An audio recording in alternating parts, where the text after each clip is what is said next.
Hello everyone, welcome back to our channel.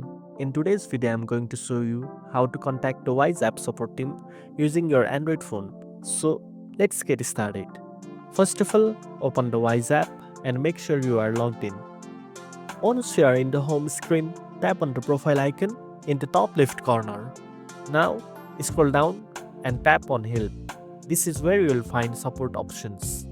Inside the help section, you can either browse common topics or tap contact us at the bottom. Next, choose the topic that best matches your issue like payment, account settings, or card problems.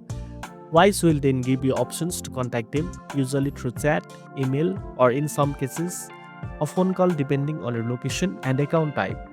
The support team is pretty responsive and usually gets back quickly depending on the time of the day.